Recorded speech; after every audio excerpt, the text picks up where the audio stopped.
Okay, hello everyone. Good morning, all of you. So we see today's quote is by Wayne Dyer. My goal is not to be better than anyone else, but to be better than I used to be. Okay, this is very important.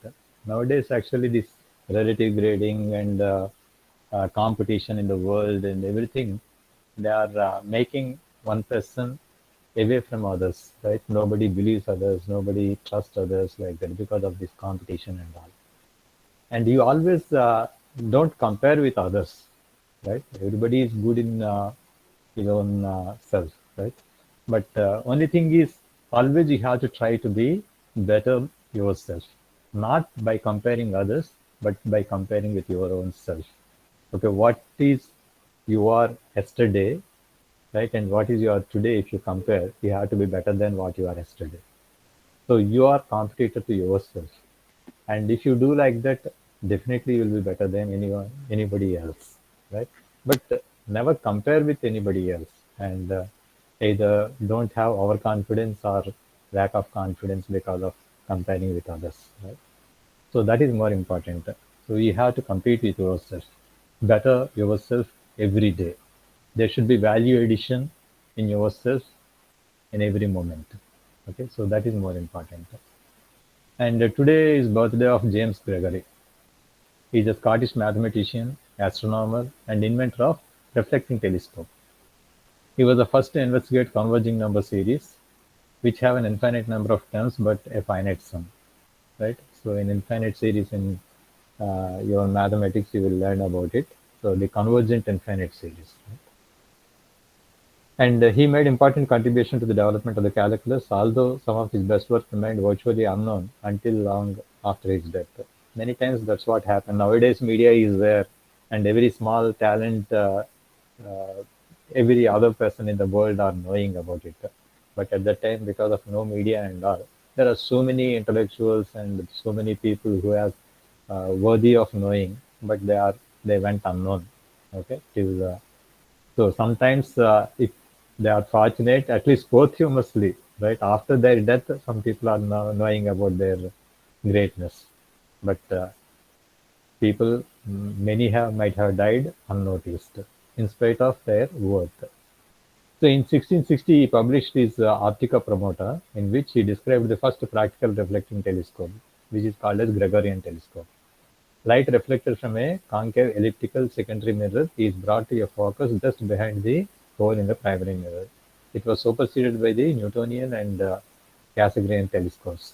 Gregory also introduced the estimation of stellar distances by photometric methods. Okay, so a lot of contribution is there by him in science. Okay, now we will see FVM for structured grids. So in the last class, we have seen the application of finite volume method for unstructured grids. Okay, we have gone very brief about it. And so we have taken uh, two problems. One is with conservation form of equation, and another we have taken second order differential equation for heat conduction.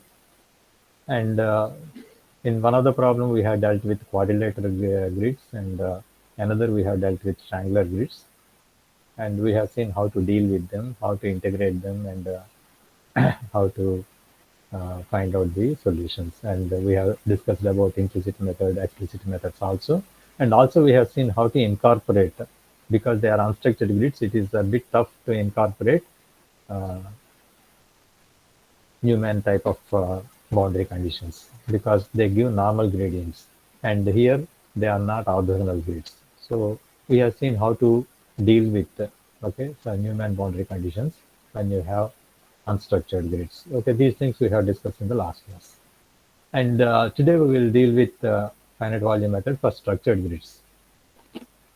And there are two beautiful books are there. One is by Patankar and another is by Westig and Malarasekara. There are two authors. I have given one author there. And okay, I think I will send you these books. And that second volume of Hoffman, did I send that book to you at the beginning? Hoffman second volume. Yes, sir. Yes, sir. Okay. Yes, sir. And these books, Patankar and Malarasekara? No, sir. No. Okay. So these two books I am going to send you. Okay, these two deal with finite volume methods and with unstructured grids. Okay, actually both are similar. Patankar is written in 1980. Okay, and this is a very small book and very precise, everything beautiful book, but very strict because for the students it is always better to have some worked out examples and applications and all. So he has written the same content with some applications and problems, example problems. So in that way, this is comfortable for students to read. And so once you understand everything, if you want to browse it fast, then Patankar will be very good. Okay.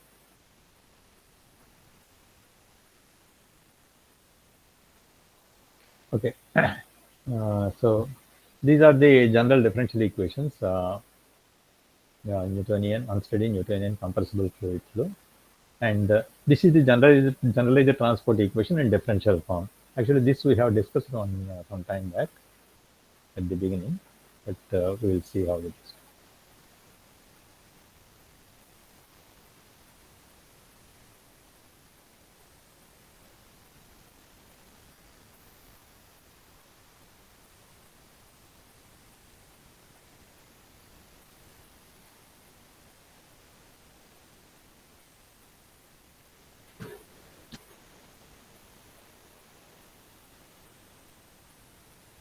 Okay, so if you see generalized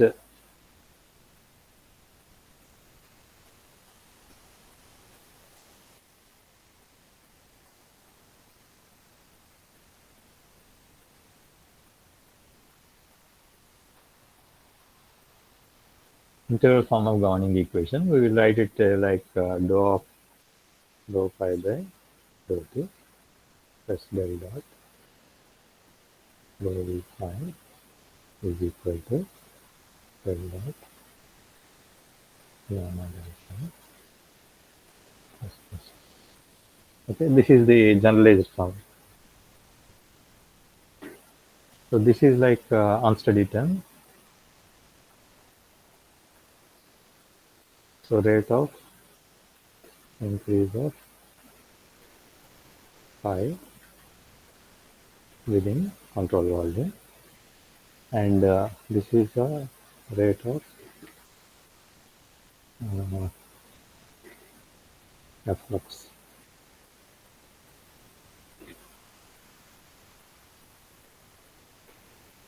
Of phi to the control volume. That is the flux that is entering and leaving. So rate of phi that is leaving the control volume. Okay. So this is called as rate of efflux, and this is rate of increase of phi due to diffusion, and this is rate of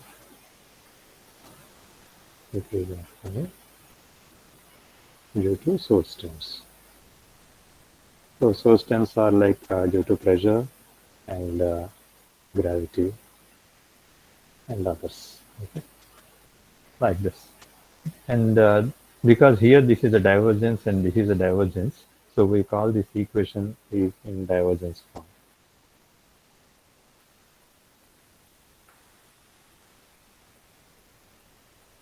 Okay, and this is also conservation form. So we don't have coefficients for the derivatives. Okay, so this is the generalized form, and if you see here, continuity, you will get if phi equal to 1 and gamma equal to 0. If gamma is 0 and phi equal to 1, it will become continuity equation. And momentum equation you will get if phi equal to velocity and gamma equal to dynamic viscosity. So this will become mu del square phi. If mu is constant, it will become mu del square phi. Sir, Yes. sir, from where we derived the Reynolds transport theorem? Yeah. There we have written this, but okay, it's Reynolds transport theorem talks only about this particular one. Okay, Yes, it will yes. not talk about this. Okay. Okay, all those governing equations together we can write in this particular form, Okay, sir. right? Okay, Okay.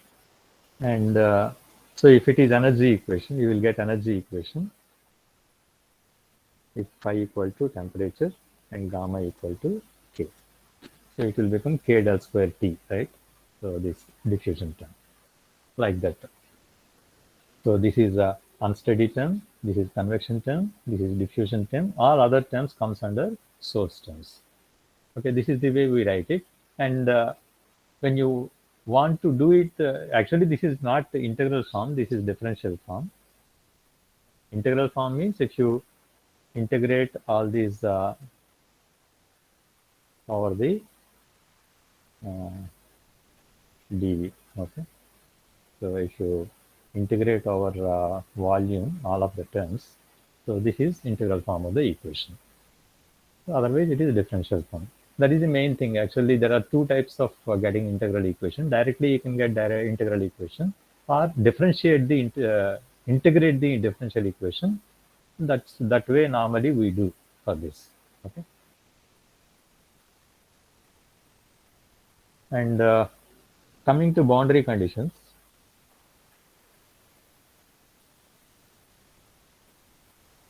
Okay, some important points I will tell you.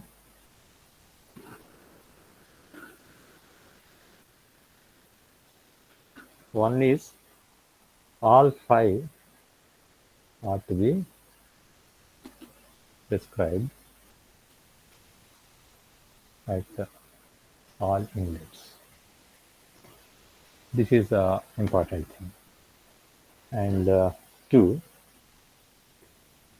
uh, pressure at any location inside is to be prescribed. Okay, some points you have to remember. Three, uh, gradients of all phi in the flow direction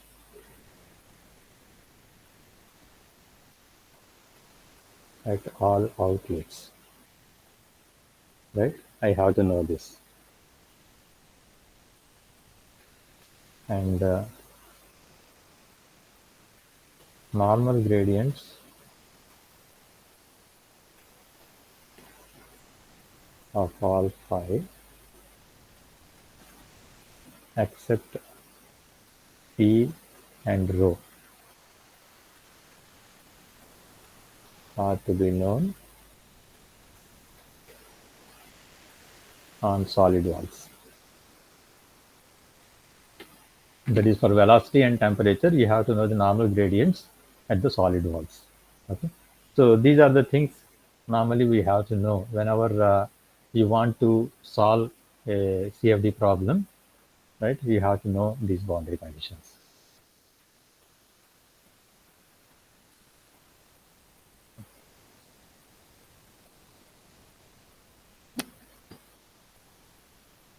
So these boundary conditions for structured grids. No, no, no. It is for any problem, right? Any general problem, we have to know. Okay, so this is what I have explained now. And so same things we have to integrate, okay, for the control volume. And so this is generally the transport equation in integral form for unsteady flow integration. And if it is unsteady, you have to integrate not only for the volume but on time also, right? If it is unsteady equation. And if it is steady flow, you will get that unsteady term will go off, and we have to integrate the remaining terms over the volume. So these are the boundary conditions which I have explained. Okay, this I will send you.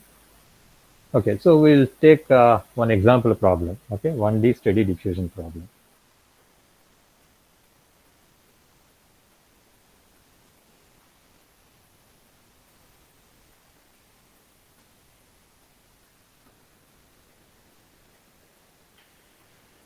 So in this, whatever I have written,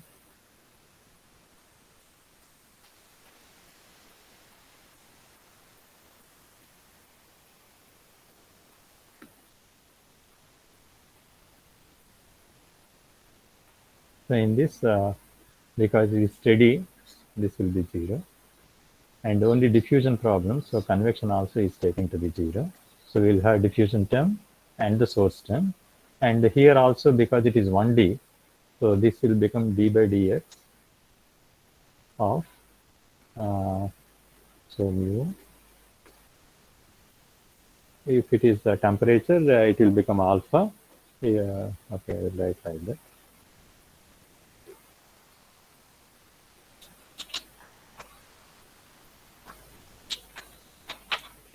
Okay, gamma only I will keep.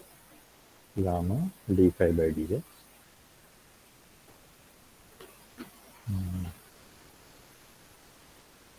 Okay, so this becomes the governing equation. Okay, because it is 1D, it is something like fin or something, right? So we will have only a single line like this. And this is the domain Sir, of interest. Yes. sir, why convection term is 0? No, I am taking a diffusion problem. It is not convection diffusion problem. Okay. So we are taking diffusion problem. Otherwise, I will give as convection diffusion problem. Okay. What do you mean by that is convection term is very small compared to diffusion term. Okay. So I neglect it. Like your first law of thermodynamics, I will have work, heat, enthalpy, kinetic energy, potential energy, like that, isn't it? And but when you take a nozzle problem, I will say only dH plus d of Ke is equal to 0. Okay, because there is no heat transfer and there is no work transfer, there is no change in potential energy, right? So I will write this in this way.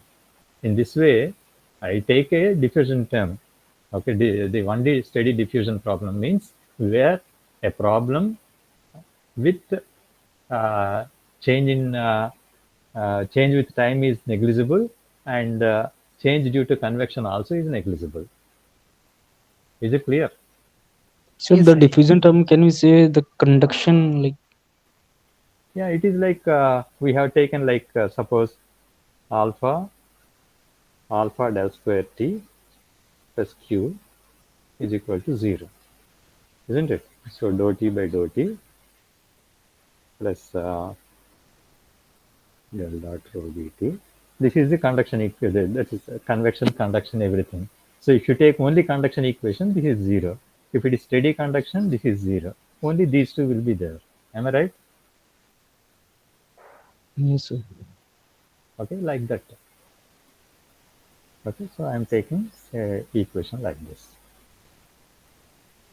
So d by dx of gamma d5 by dx plus this is equal to 0. So this I have to integrate over the volume is equal to 0. And here I am taking the domain, as I told, like this, some AB. Okay, this whole domain is divided into number of control volumes. Uh, Something like this. I am taking. Okay. Sir, Yes. sir, AB is length. Yeah, AB is the length. But how we take volume, control volume? Okay, control volume means here dl only, or ADX. This will be like this. dV is equal to ADX. dx is the length and A is the cross-sectional area. Okay, okay, sir, okay. Okay, like that I will change later. Okay, first I am telling it is like volume. So here I am telling this is control volume or cell, but it is only a line only, right? Yes, sir. So domain is divided into number of cells or control volumes. Okay, these are all cells or control volumes, and the center points are the grid points, nodes. Centers are grid points or nodes. Okay, and these are control volume phases. And we take such a way that boundary is a face of uh, a control volume. Okay, boundary should become the one of the face of the control volume. Okay, this is one control volume, and this is another control volume. This is another. Now there are four control volumes here, and okay, these are the nodes like this.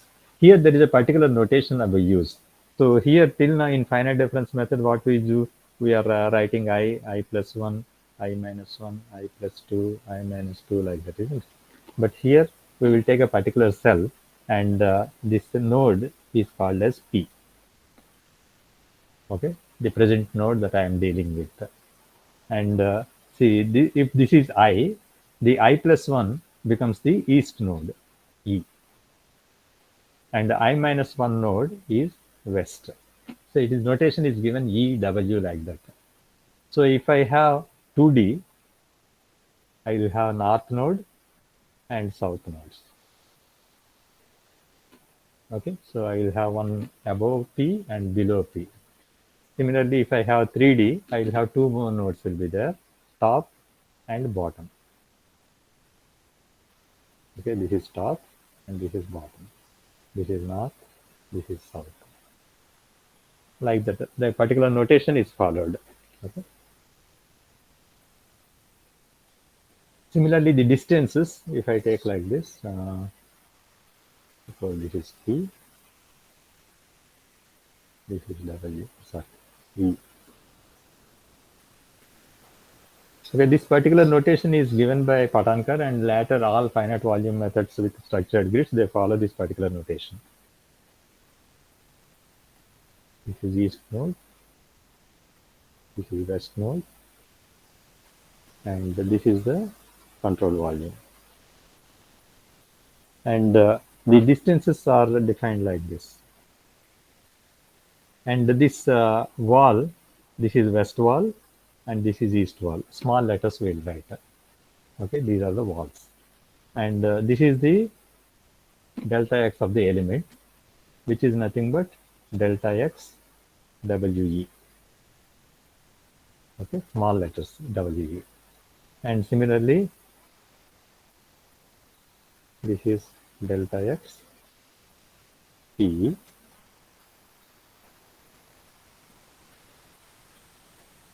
This is delta x WP. So this is the particular notation we use. And the small things also, we can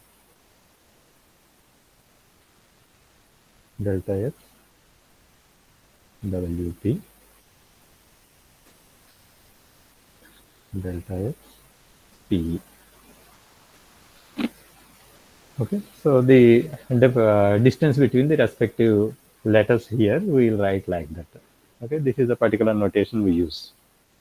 Okay, now we are integrating like integral d by dx of gamma d phi by dx dv plus integral s dv is equal to 0. This volume I will put like this. You should not get confused with the velocity. Okay, so this is written as, so this is like a dx. Okay, this is like a dx. So this dx goes off, and a will be here. So it is like gamma a, and this is gamma a d phi by dx. And for the control volume, the limits are E minus gamma a d phi by dx W.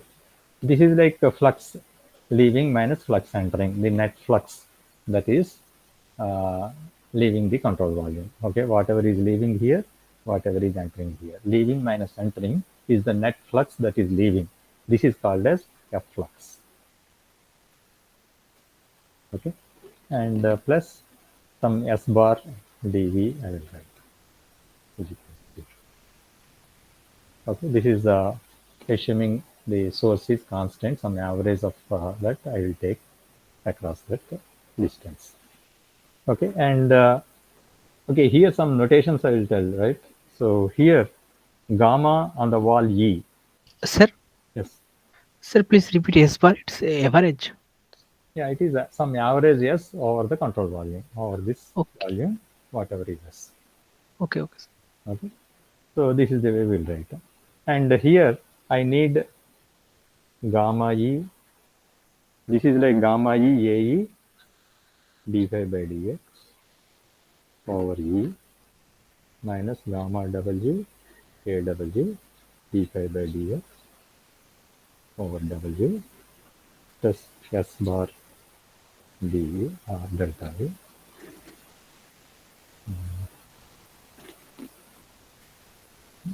Is equal to 0, like this. And I have to know what is gamma E, AE, gamma W, AW. So gamma is nothing but, as I told, it is a fluid property. Gamma is fluid property.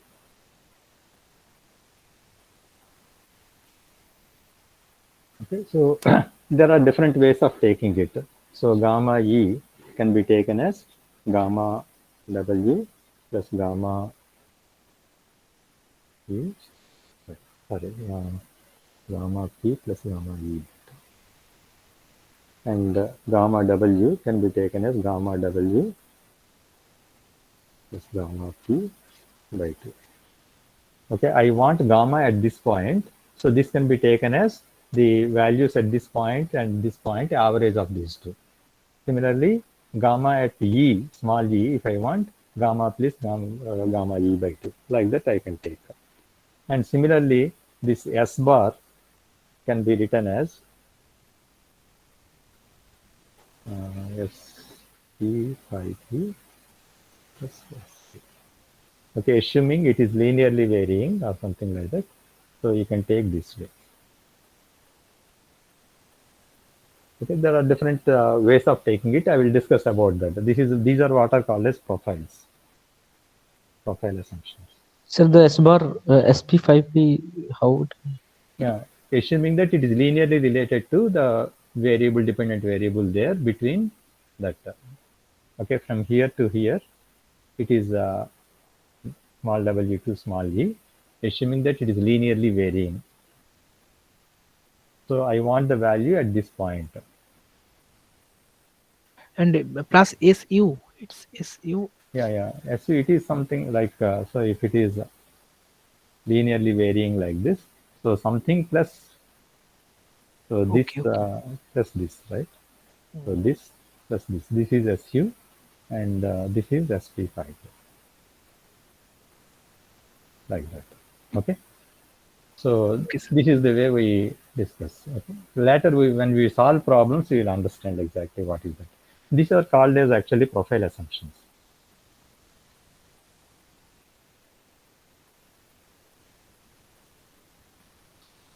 Okay, so profile assumptions means how the properties are varying from between the nodes and all. Okay. Suppose if I take,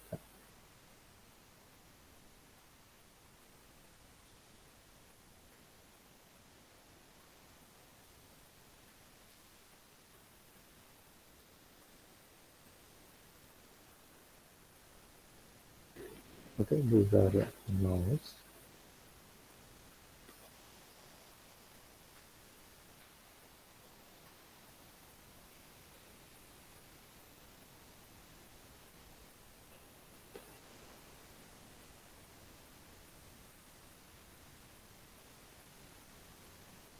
This is called a stepwise profile.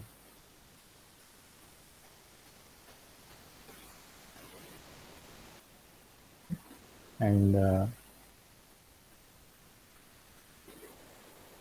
something you can show the figure. I think. Okay, so different profiles we assume. One is this is the stepwise profile, and this is linear profile. Assume the property is varying like this, and if the property is constant across this, it will be like this. Okay, suppose uh, here each property can be taken in a different way. These are two only I am showing, but it can be a quadratic profile and cubic profile also, right? So how it is varying across this volume or across this length, from this phase to this phase, how it is. It is, if it is constant across this, then it is stepwise profile. If it is varying linearly, it will be this like profile. Okay. Suppose thermal conductivity or viscosity, if you take, you can take it to be constant over this, and it can be taken as constant. It can be taken as constant. If it is varying linearly, it has to be taken like this. And suppose here dt by dx I want. Okay, so d phi by dx.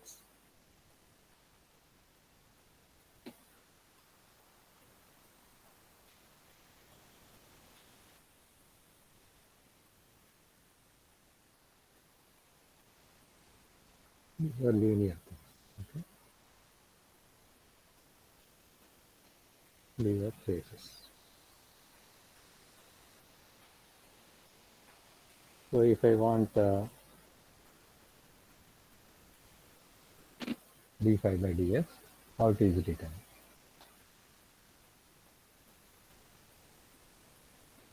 So we take like a central difference. If you take phi e minus phi p by delta x p, d phi by dx p e, d phi by dx is equal to phi u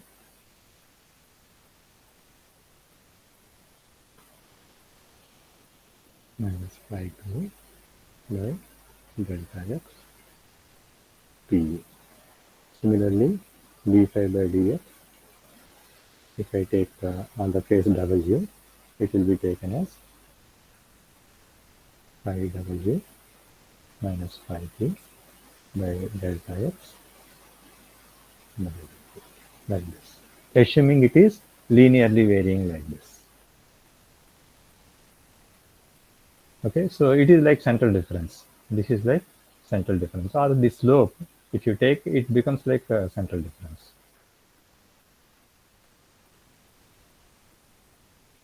Okay, it is written like this: gamma e ae into phi e minus phi p by delta x pe minus gamma w aw phi p minus phi w by delta x wp plus spyp plus su is equal to 0. Okay, this is the equation. This equation, how we write it is, it is something like I write it into some ti plus into plus ti minus 1 into ti plus 1 is equal to 0. Something like this we write, isn't it? In the same way, here this is Tp, this is Tw, and this is Te. Okay, we will see what are the coefficients.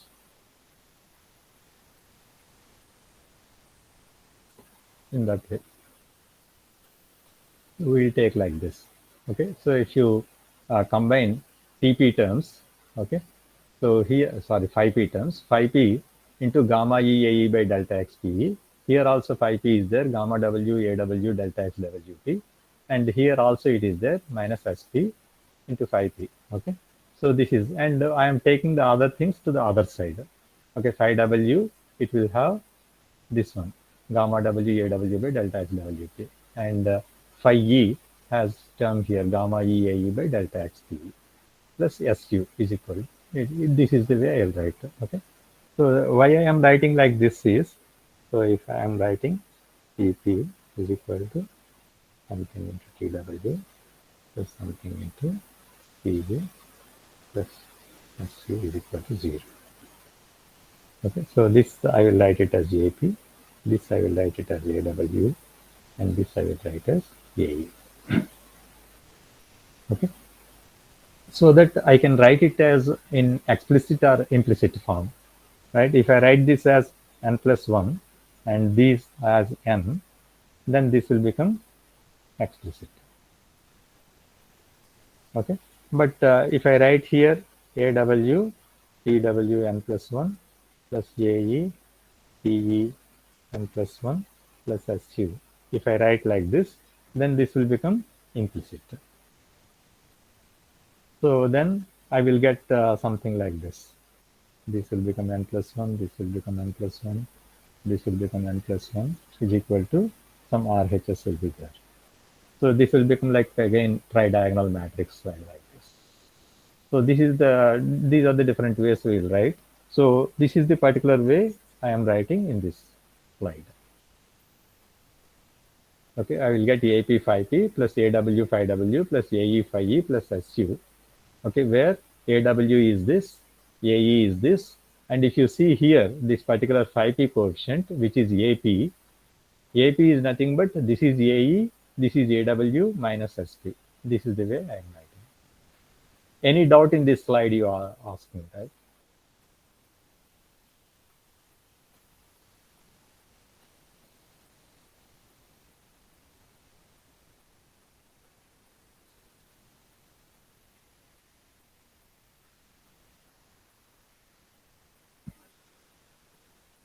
Am I audible? All are there? Yes, sir. Okay. Yes, sir. So is it okay, this particular slide? Yes, sir. Okay. So this is final, and this is very particularly important of this form. All the equations in the latter, we will write in this general form, right? So if it is 2D or 3D like that, so if it is 2D, AP 5P is equal to AW 5W plus AE 5E. This is for 1D, and plus AN 5N plus AS 5S plus for 2D, and plus AP PP, that is top, plus AB PB for 3D, plus source will be there. So in this way we will have the generalized equation for 2D and 3D. So we will see the coefficients. We are interested in finding out the coefficients. And so yes, Sir, in 3D, 8 AP 80 TP, sir. top top, 80 this is TT, bottom. 85 to Yeah, 80 TT. 80 TTs. Yeah, 80. Thank you. That's so this is the way we write. So in general, what we do is APTP is equal to ANB for sigma ANB PNB plus SQ. This is the way we write, where NB means neighbors. Okay, so 2 neighbors for 1D, 4 neighbors for 2D, 6 neighbors for 3D, like that. Okay, so these are W and E plus N S plus top bottom. Okay, so this is the general form of, Sir, yes, so source terms means? that's whatever are remained, right? So in the previous slide you can see this is the SU. Yes, sir, but it's example source term as. This one, whatever is here Yes. I am writing SU, that comes Yes, there. sir. Okay. But sir, what is source terms? Source term means it comes because of the pressure, gravity terms and all. We are not writing them, right? We are writing unsteady term, convection term, diffusion term, plus all remaining things will come into the source term. It can be pressure term, it can be gravity term or anything. Okay, sir. Right? Yes, sir. Okay. So this is the way we are going to get, or this B I am writing as source. Okay. So APTP plus sigma ANB TNB plus B, where the subscript NB denotes neighbor and the summation Sir, is to be yes. sir, this source is not considered as a source busing. No. That is Yes. different. That is different. I think. No. Okay, Not sir. sources and It's clear, sir. like see, if you take the heat transfer conduction equation, Yes, sir. heat generation is there, right? So that Yes, is sir. like source. Okay, sir. It's clear, sir. Okay, in deriving, we have used simplest profile assumption that enabled us to evaluate dt by dx. Of course, many other interpolation functions would have been possible. Further, it is important to understand that we need not use the same profile for all quantities. For example, S bar need not be calculated from a linear variation of S between the grid points, nor Ke from a linear variation of K between Kp and Ke. So actually here we have taken Ke or gamma E as average of gamma P and gamma E. But it need not be like that. It can be taken as constant. Okay. So if it is constant, same K can be taken like that. So even for a given variable, the same profile assumption need not be used for all terms in the equation. Okay, for convection term, you can take phi to be constant. For a diffusion term, you can take phi to be linearly varying. Like that, based on the convenience, I can assume. So different types of schemes, whatever we have to FTCS or we are taking one-sided difference like upwind or like that. So these different schemes come based on what profile assumptions we make, like that. And there are 4 basic rules. These are important.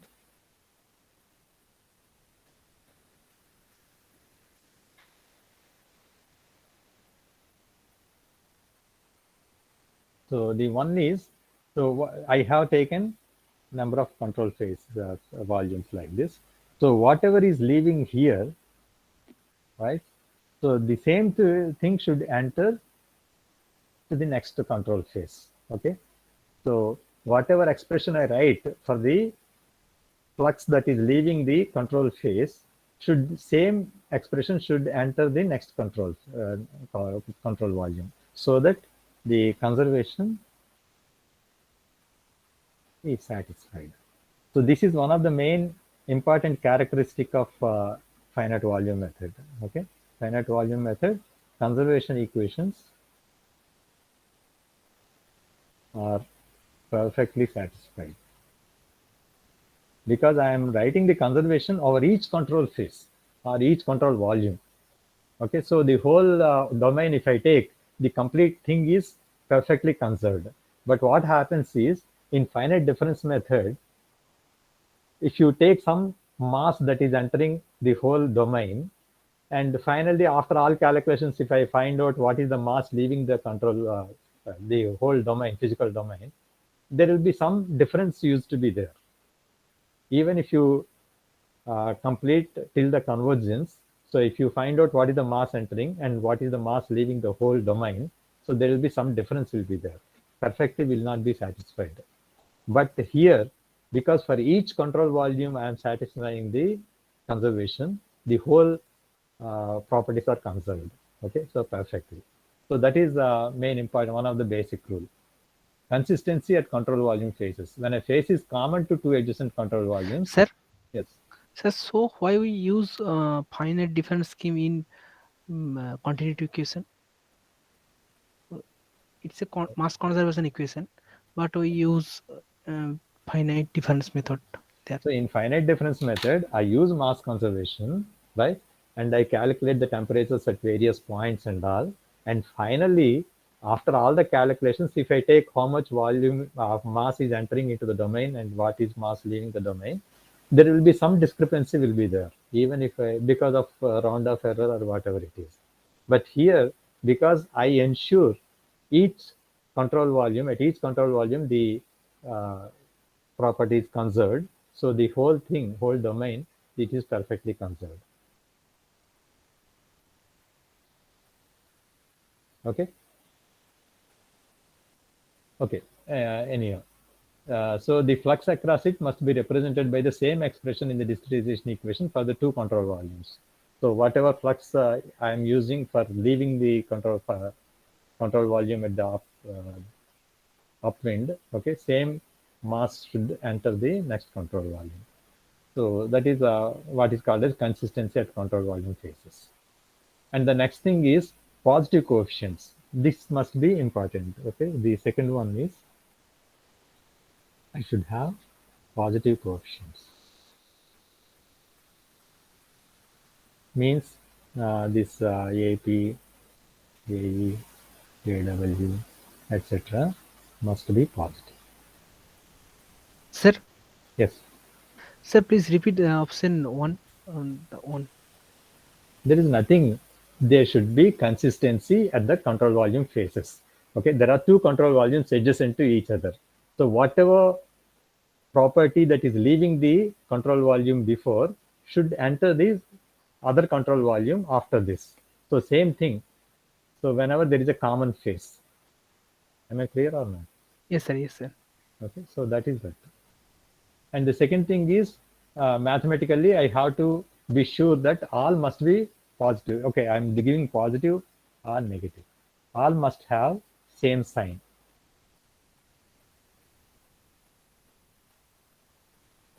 Okay, why? Because when I have APTP is equal to AW 5W plus AE 5E, suppose there is no source. So if there is any increase in any property, it should increase this property. I cannot have increase here and decrease here. Am I clear? If I have neighbors, if one neighbor is increased, the value at that point should increase. Am I right or not? So whenever the value of any neighbor is increasing, the value of that at that point should increase. If any of them decrease, here it should decrease. So all coefficients must have the same sign. Am I clear about it? Yes, sir. Right. So this is the second one. And the third one, if you remember in the previously, we got AP is equal to AW plus AE minus SP. Okay, usually we get like this. So means you can just look at it. In the previous problem, we got like this. AP is AW plus AE minus SP. Okay, what I told in the previous second rule is this should be positive, this should be positive. If these two are positive, AW plus AE also positive. But if SP is negative, then AP may become negative. So if I want AP to be always positive, then SP must be negative. Okay, that is the third rule.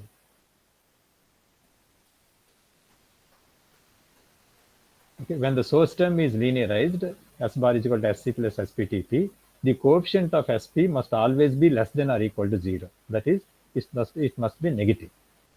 So this is the third one. And the fourth one,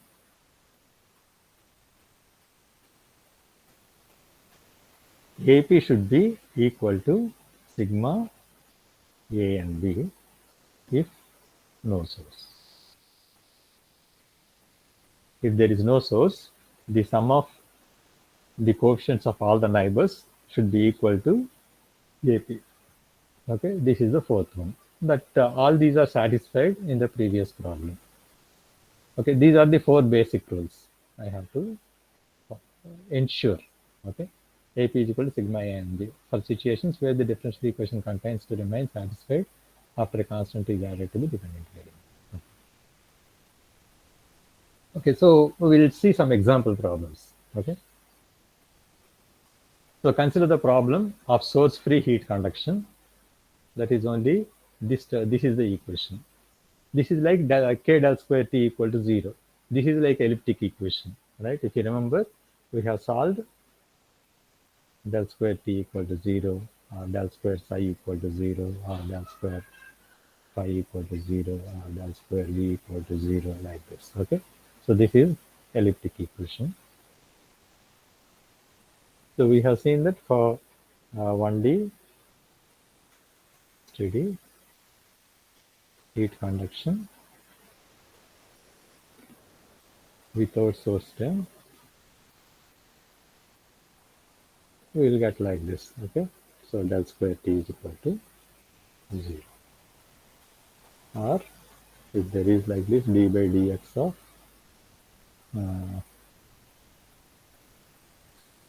here d by dx is equal to 0, like this. Okay, that's what a one-dimensional steady heat conduction equation I am taking. So d by dx of k dt by dx is equal to 0.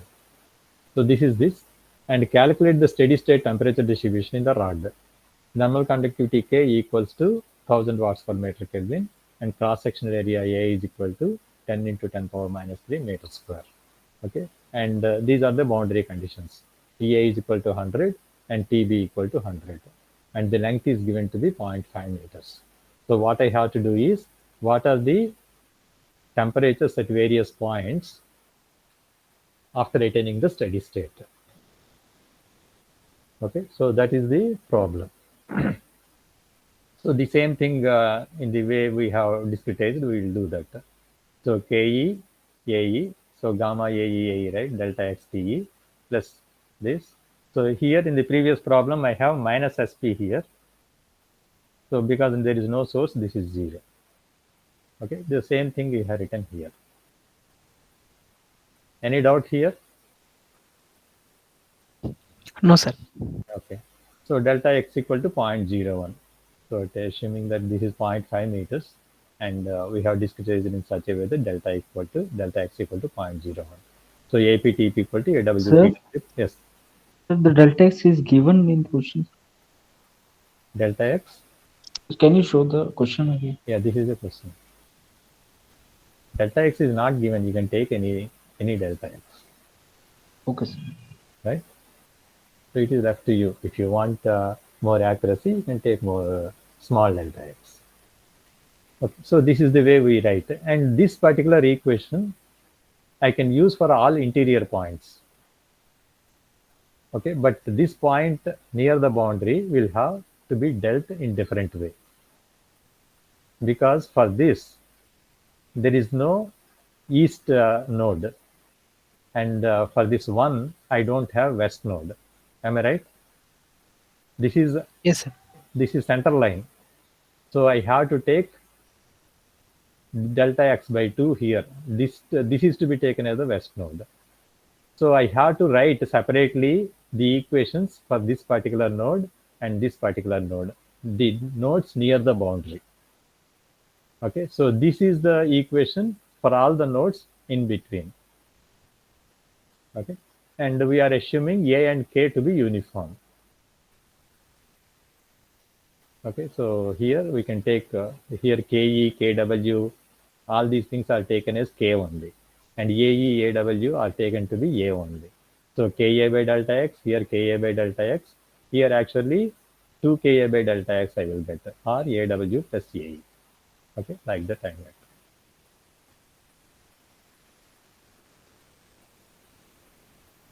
Okay, now at the node 1, whatever is here, if I take,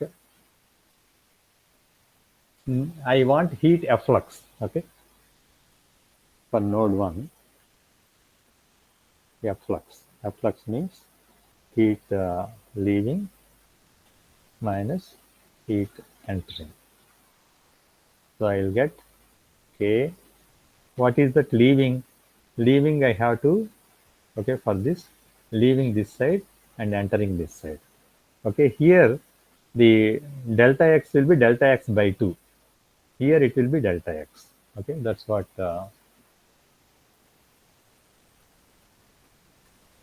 is done here. So Ka Te minus Tp by delta X on the right side face, and the left side face Ka into Tp minus Ta by delta X by 2. Here Tp minus Ta by delta X by 2. Here what is leaving is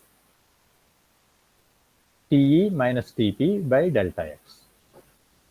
Is that clear?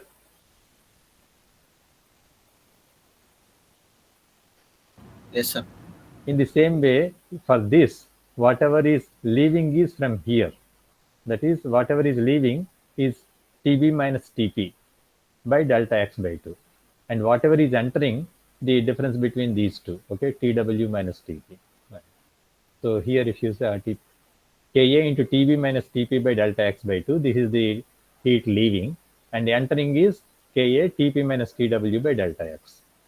Okay, so this delta X by 2 will be there for the, and here Ta is known and Tb is known from the boundary conditions. Okay, so that is the way I have to write that. And in tabular form, this is written like this, and it is written this way. And for the left node, that is node 1, AW will be 0. Okay, so this, if I rewrite them, I will get this way. So here AW will be 0, and AE will be Ka by delta X. And here AE plus AW plus something 2K by delta 2Ka by delta X is there. And here, because of this Ta, I have this term. This is what is called as source term. This is Su, and This is SP. Am I clear? AP is equal to AW plus AE minus SP. So AW is 0 here. AE is Ka by delta x. But there is some more thing like this.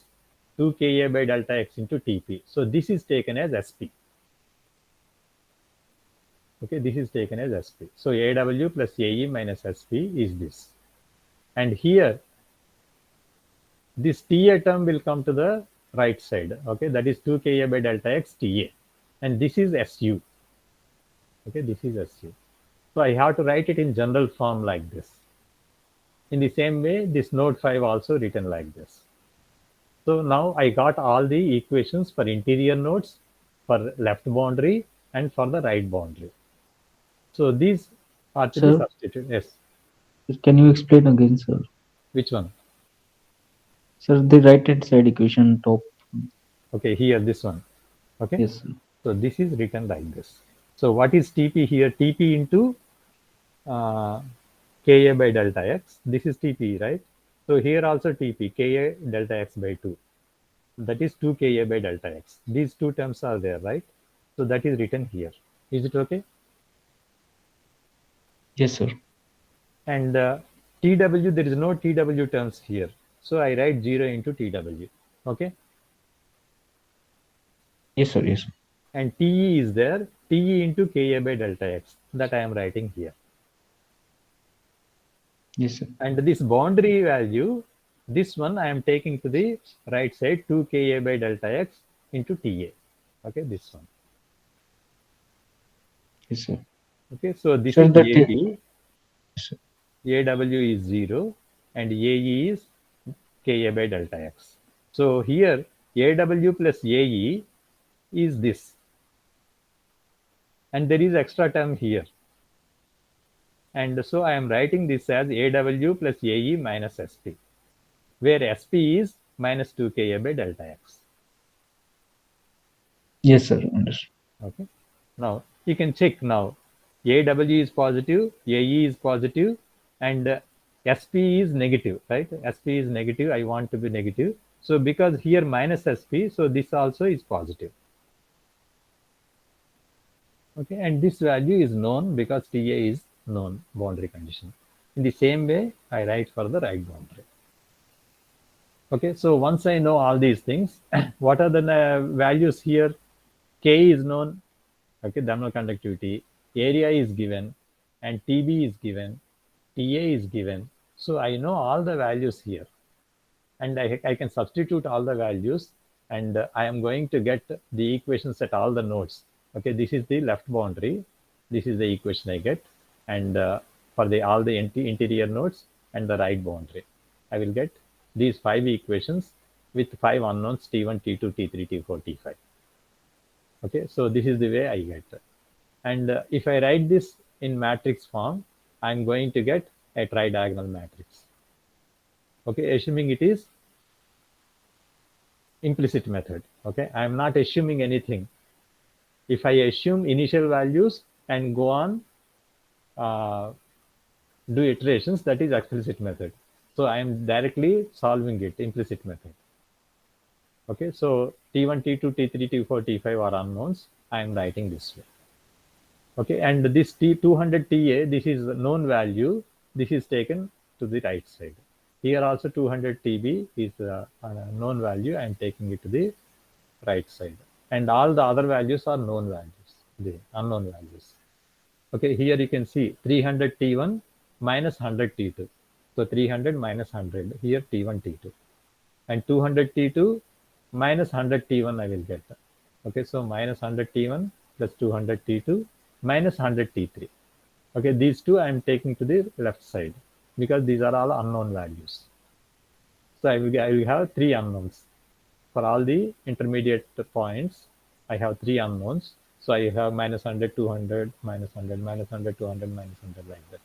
And again in the last one, 100 T4, if I take it to the minus, and 300 T5 is equal to 200 TB. So I will get like this. So this is the equation I will get.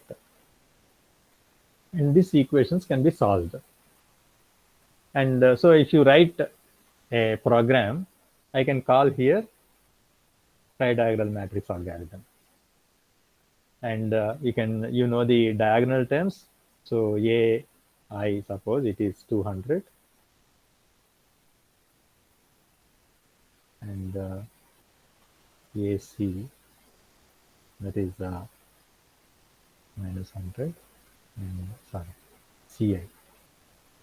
CI is minus 100, BI is minus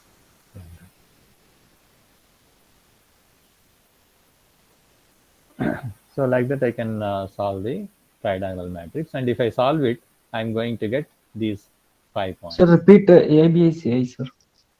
So the diagonal terms, I'll just do it. I think here it is 300. No?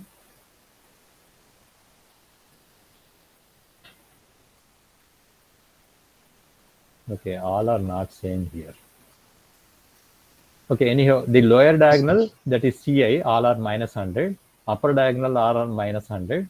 But the diagonal terms, all are 200, but they except the first one and the last one, which are to be modified. Okay.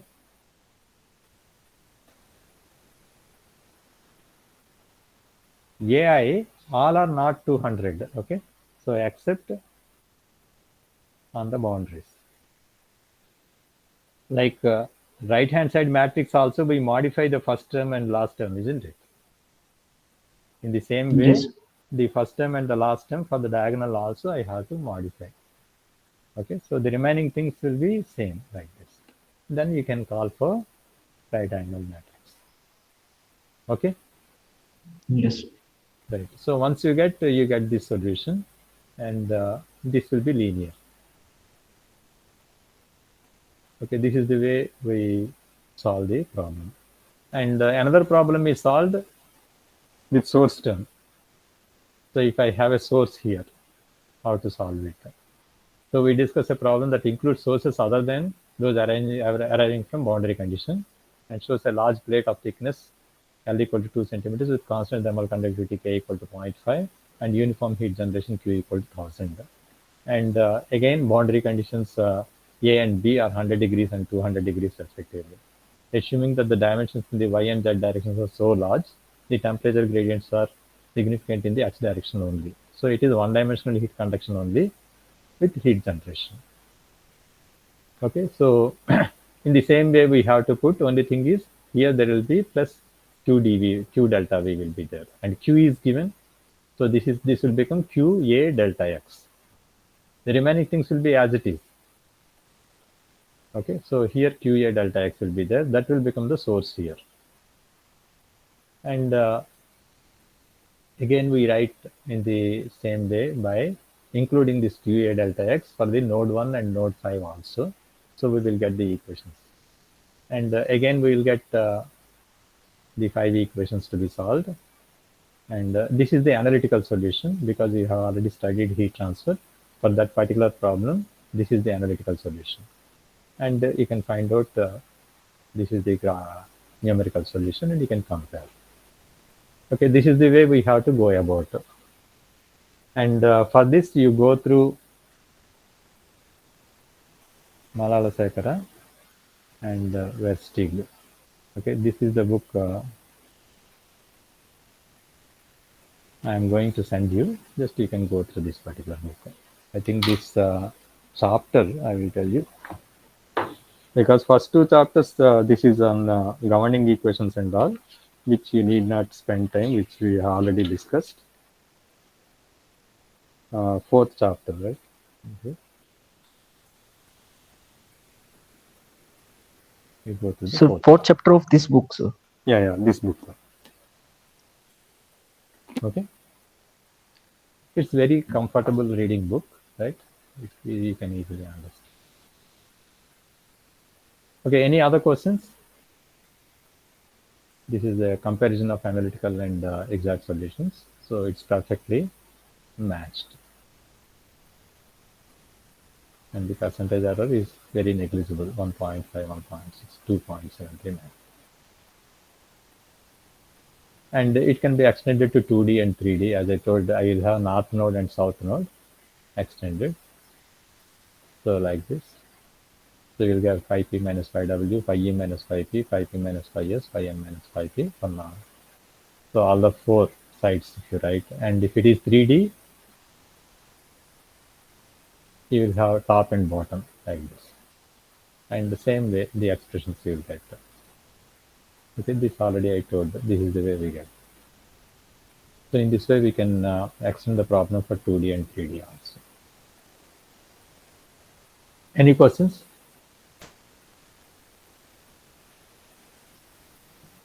Sir, how the question will come in exam and Everything, whatever I taught, you have to study, right? Anything can come in the exam.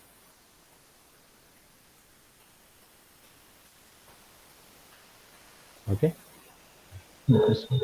You have to be confident of whatever you are Sir, I presenting. am asking that how they will you will ask like we have to I don't know. I haven't had planned. Okay, whatever I feel, I will give it. Okay. okay, sir.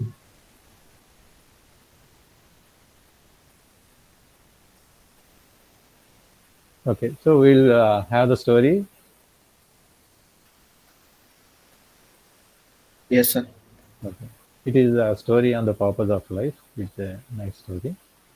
Once upon a time, there lived a wise man. He was the head of the local administration of a small village. Everyone respected him, and his views and opinions were well regarded. Many people came to him seeking for advice. His son, however, was very lazy and wasted his time sleeping and spending time with his friends. No amount of advice or threat made any difference to him. He wouldn't change at all because it is always easy to tell the other people and change other people than their own family people. Okay, the years passed, and with time faded, the youth of the wise man, uh, they faded the youth of that wise man becoming older. Right, as he grew older, he began to worry about his son's future. He recognizes the need to give something to his son so that he can take care of himself and his family to be. One day he called his son to his room and said, "My son, you are no more a kid now. You must learn to take responsibilities and understand life. I want you to find real purpose of your life, and when you find it, remember it always, and you will lead a life full of happiness and joy." Then he handed his son a bag. When the son opened the bag, he was surprised to see four pairs of clothes, one for each season. And there are some raw food, grains, lentils, little money, and a map. His father continued, "I want you to go to find a treasure. I have drawn a map of the place where the treasure is hidden. You need to go and find it." Okay, so he has given the map and all the things that are to be carried. And the son loved this idea because it is like treasure hunt, right? He thought it will be nice, and all are given, and he started. The next day, he eagerly set out on a journey to find the treasure. He had to travel really far across borders, forests, plateaus, and mountains. Days turned into weeks, and weeks turned into months. Along the way, he met a lot of people. He was helped by some with food and by some with shelter. He also came across robbers who tried to rob him. Slowly, the season changed, and so did the landscapes along with it. When the weather was unpleasant, he halted for the day and continued his journey when the weather cleared. Finally, after a long year, he reached his destination. It was a cliff. The map showed the treasure being placed below the cliff under the tree. Upon spotting the tree, he is happy and he began to dig the ground. He searched and searched around it, under it, on it, and but found nothing. He spent 2 days looking and digging for the treasure. By the third day, he was so exhausted that he decided to leave. He thought somebody might have taken it out and there is no treasure there. And disappointed over his father's lie, he headed back to his home. On his way back, he experienced the same changing landscapes and seasons, but this time, however, he halted to enjoy the blooming flowers in spring and the dancing birds in monsoon. He stayed in places only to watch the sunset in paradise or to enjoy pleasant summer evenings. And since the supplies he carried were over by then, he learned to hunt and make arrangement for his meals. He also learned how to shoe his clothes and shelter himself because his clothes also getting torn. He has to shoe them and he has to find shelter. And he was now able to determine the hour of the day by the position of the sun and plan his journey accordingly. He also learned how to protect himself from wild animals. He met the same people who had helped him earlier. This time he stayed a few days with them and helped them in some or other way to repay them. He realized how nice they were to an ordinary passerby who had nothing to offer to them in return. So he surprised actually when he is going and they helped him without expecting anything. And he really now he is understanding the goodness in those people. And so he also helped them staying with them for some time like that. When he reached home, he realized it had been 2 years since he left the place. He walked straight into father's room. Father, he said. The father immediately jumped to his feet and hugged his son. So, how was your journey, my son? Did you find the treasure? He asked. The journey was fascinating, father. But forgive me, for I wasn't able to find the treasure. Maybe somebody took it before I reached.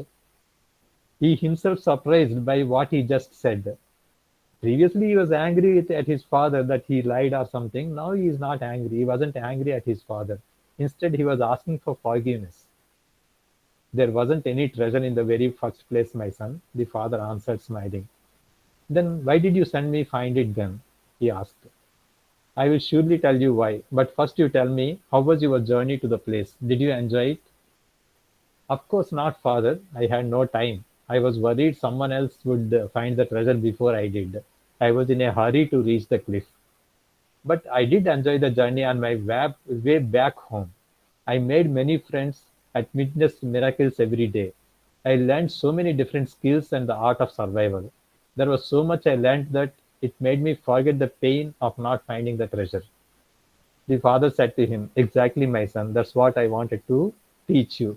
Want you to lead your life with a goal.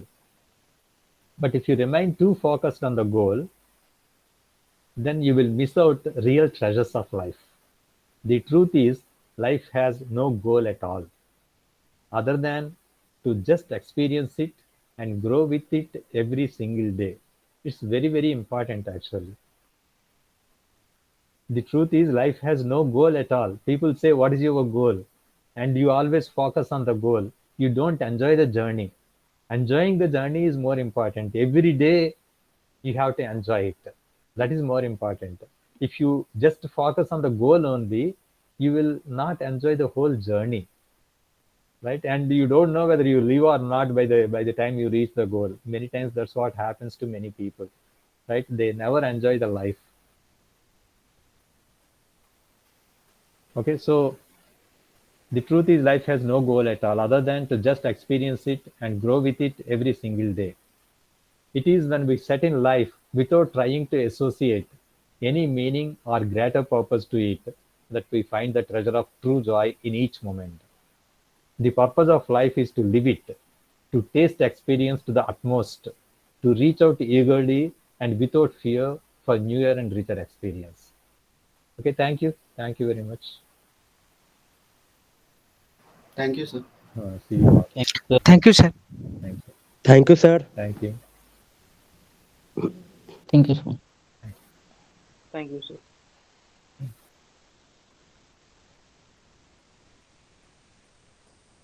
Thank you, sir.